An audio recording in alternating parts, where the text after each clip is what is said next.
Hello everyone. The topic for today is going to be the application of dynamic programming.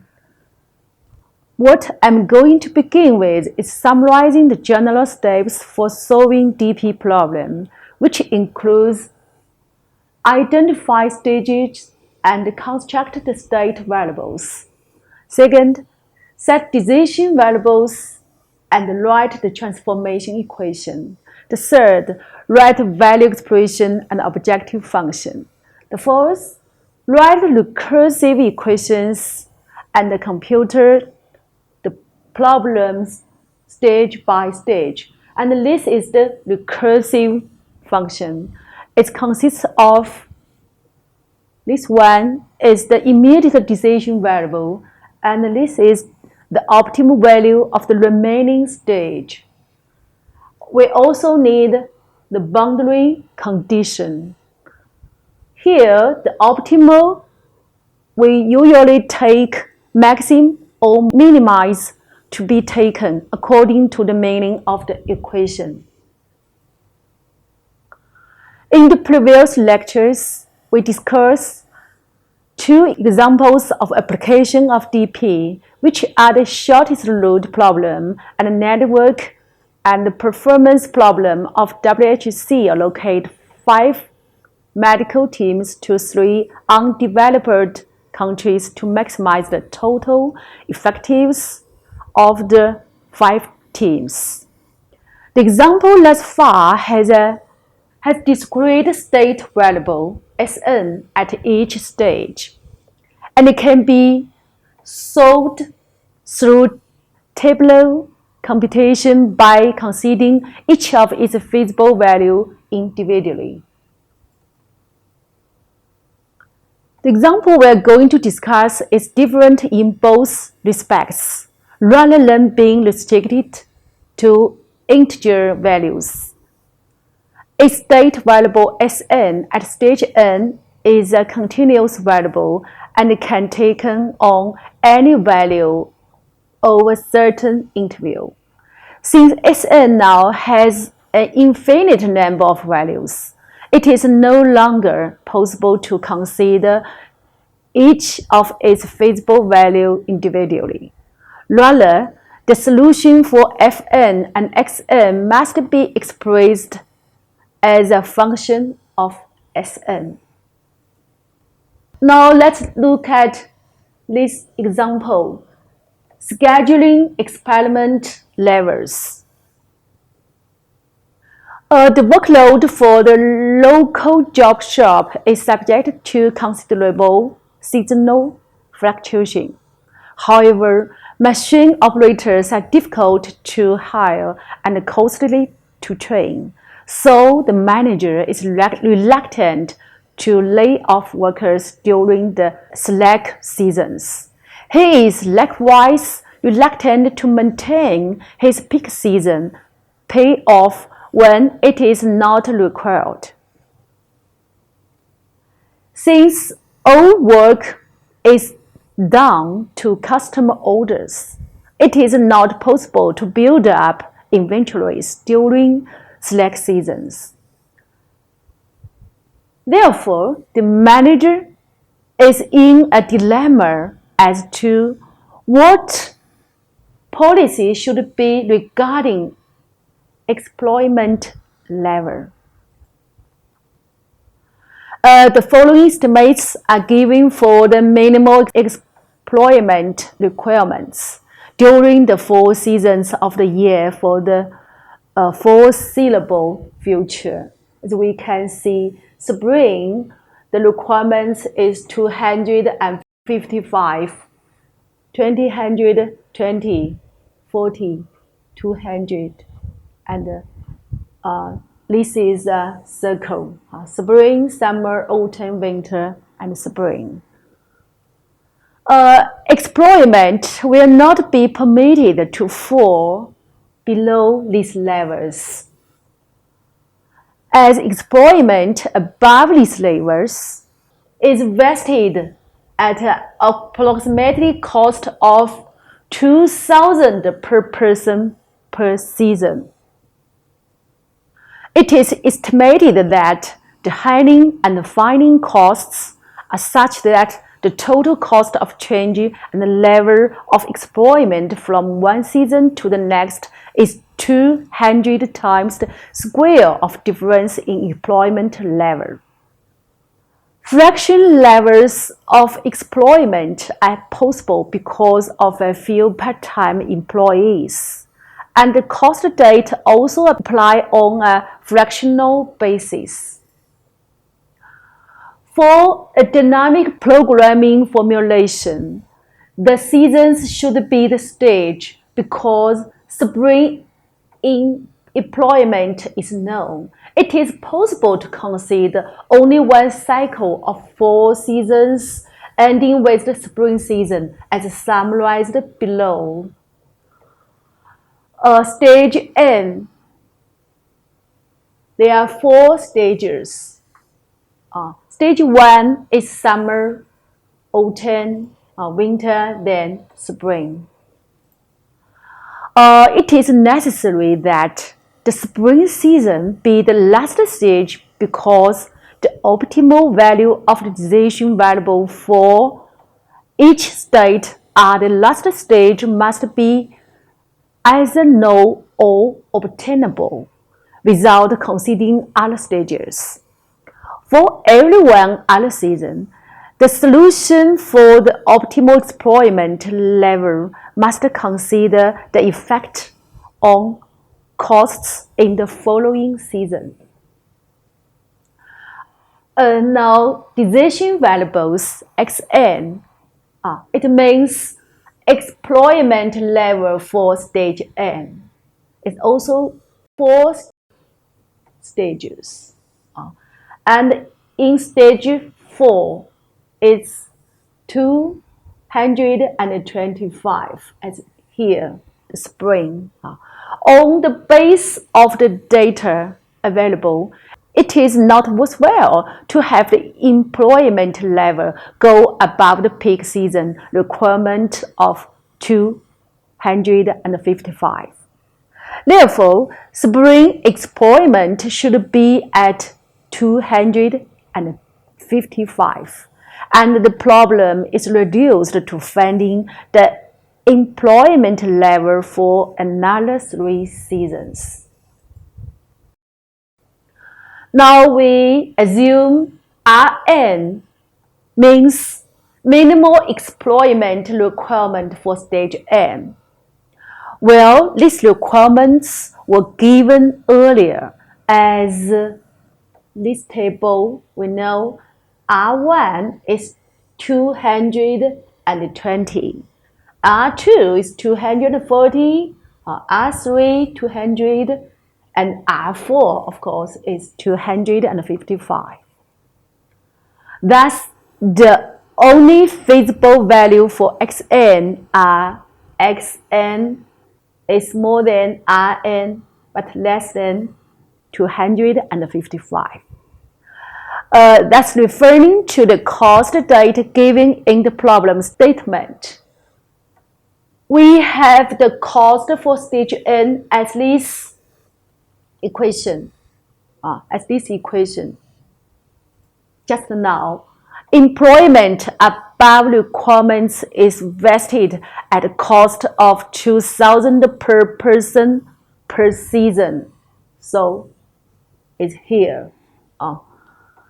Second, the total cost of changing the level of employment from one season to the next is 200 times the squares of the difference in employment levels. So it's considered this session. Thus, referring to the cost data given in the problem statement, we have the cost of stage n as this. Note that the cost at the current stage depends upon only on the xn and xn minus 1,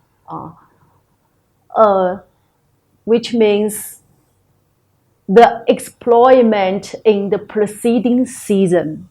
Thus, the preceding experiment level is all the information about the current state of affairs that we need to determine the optimal policy henceforth. Therefore, the state Sm for stage n is like this: the preceding employment level, which state n equals xn minus n, the preceding employment level. When n equals 1, S1 is the preceding of this stage, so it's x0. Because we know the circle, so it also equals x4, equals 255. Then we come to the objective function, the cost of employment level. Here we use Pnxn to denote it. Because the objective function is the cost of employment level, so it's equals to the cost for stage n, like this. The last, the recursive relationship. I think we are very familiar with this expression. Okay, for ease of reference with working through the problem, a summary of the data is given in this table. And the basic structure for the local job shop problem is as follows. We know that this state n, and this is the immediate decision value. This is the stage n plus 1. This is the optimal value of the remaining stage. Okay, now let's solve the problem. From the last stage, stage 4, we already know that the x4 star is 255. So the necessary results are as this. S4 is more than 200 but less than 255.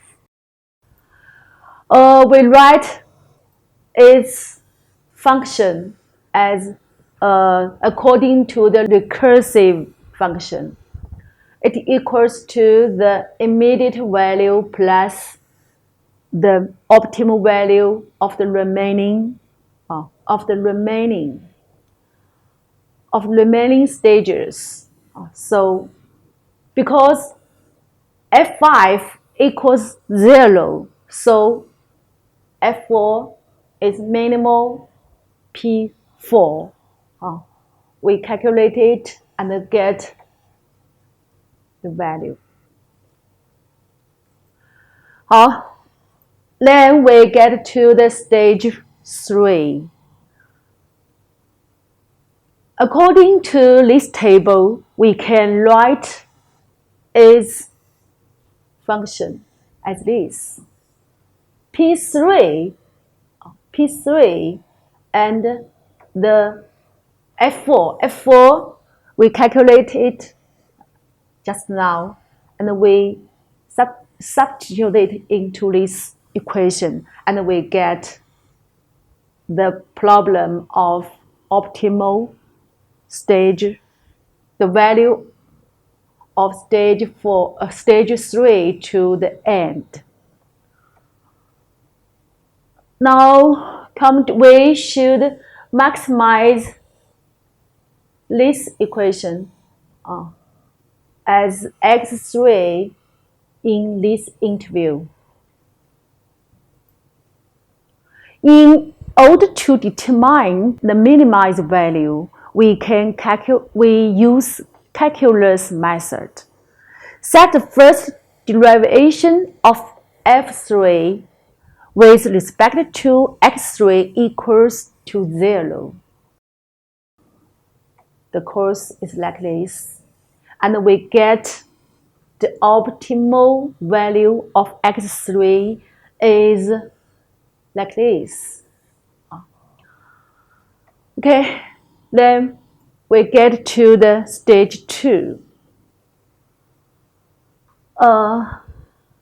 Similarly, the function of stage 2 is like this. And we substitute the optimal f3 into the equation. And we also use the calculus methods to get the optimal x2 as this. We get the optimal value of x2. This value is the desirable minimized value if it is feasible.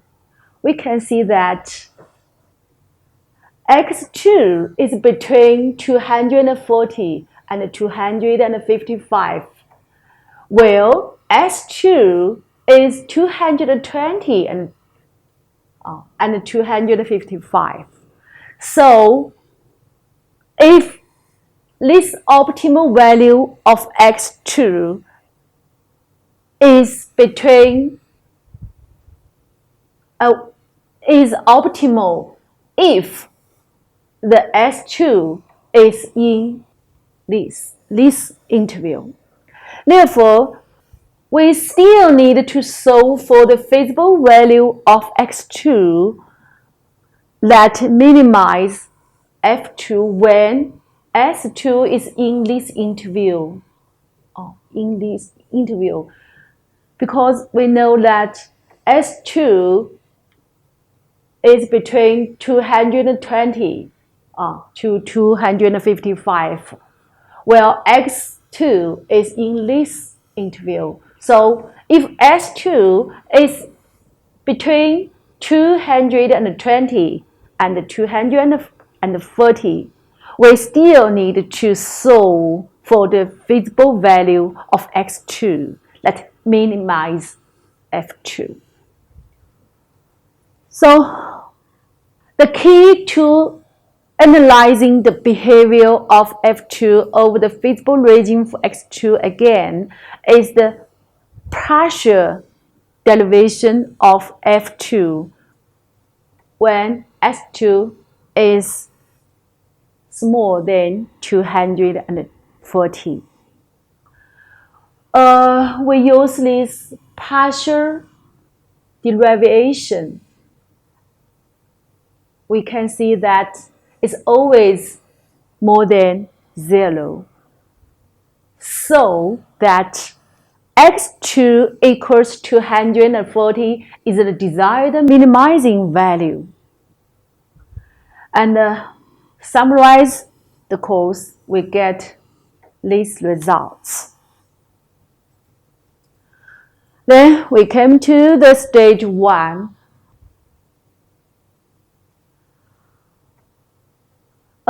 We write the function. It's shown as the immediate value of stage 1 and the optimal value of the remaining stages. And we substitute f2 star into this equation. We can get these expressions. How to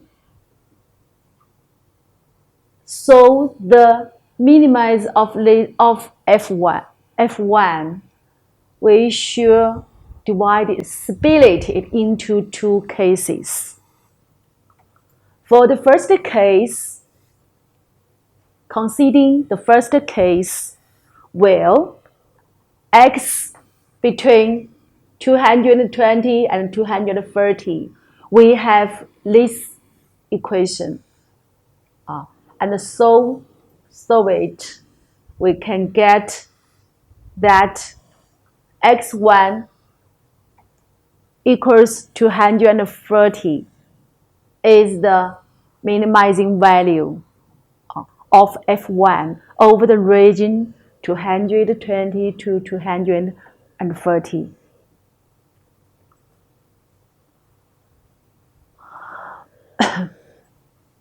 Another case, if x is between 230 and 255, we also derive it, partially divide it, and let it to 0. We can get the x1, optimal x1 equals like this. Okay, because S1 equals 255, it follows that x1 equals, we're using this expression that we can get x1 equals 247.5. It can minimize f1 over the range 230 and 255. Oh, note that this region includes x1 equals 230. It also can minimize f1 over the region, this region.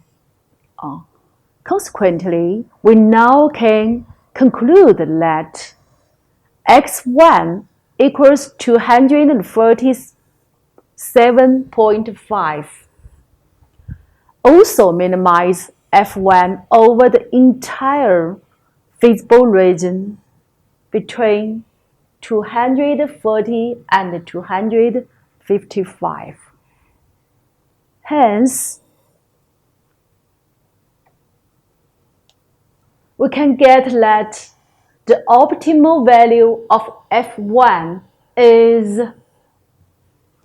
185,000.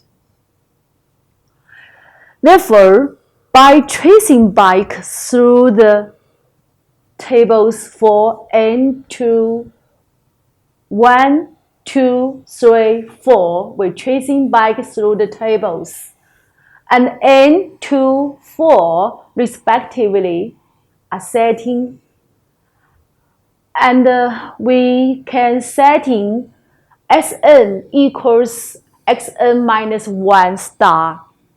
Each time, the resulting optimal solution is x1 here, x1 equals 247.5. Then go to here, we know that xn equals xn minus 1. So we can substitute it into this equation, and we can get the optimal value of x2. Then go back to this, we can get optimal x3. Then x4, of course, of 4 is 255. So we can get the resulting optimal solution is x1, x2 star, x3 star, and x4 star, with a total estimated cost per cycle of like this, 185,000. Okay, now I'd like to conclude the DP method for solving the problem. First stage, we need to identify stages and construct state variables. Second, we need to set the decisive variables and write transformation equation. The third, write a value expression and objective function. Fourth, write the recursive equation and compute the problem stage by stage. This is the recursive equation. Okay, that's all for today. Thank you. Thank you very much.